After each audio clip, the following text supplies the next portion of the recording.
बिल्ला बाबू नाम का एक नटखट बिल्ली शहर के एक पुराने गांव में रहता था।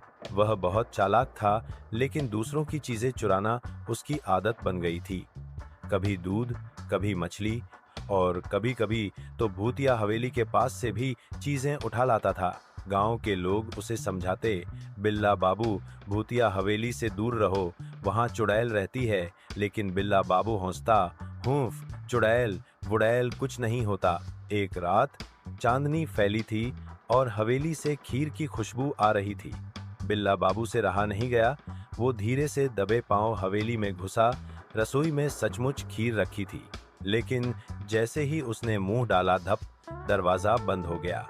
सामने एक लंबा घूंघट ओढ़े कोई खड़ा था। डर के मारे बिल्ला बाबू की पूंछ खड़ी हो गई। कौन हो तुम?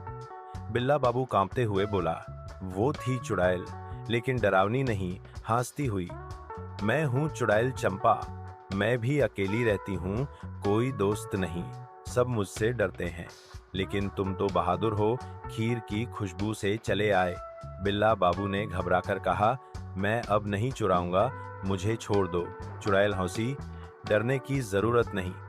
अगर तुम मेरे दोस्त बन जाओ तो मैं रोज तुम्हारे लिए खीर बनाऊंगी, लेकिन एक शर्त है, अब से किसी की चीज नहीं चुराओगे। बिल्ला बाबू ने झट से हाँ कर दी। फिर क्या था, अब वह रोज हवेली जाता, खीर खाता और गांव में ईमानदारी से रहता।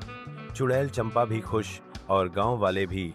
शिक्षा: कभी किसी को उनके रूप से मत आंको, और सबसे जरूरी, चोरी करना बुरी बात है। दोस्ती और ईमानदारी से ही जीवन सुंदर बनता है।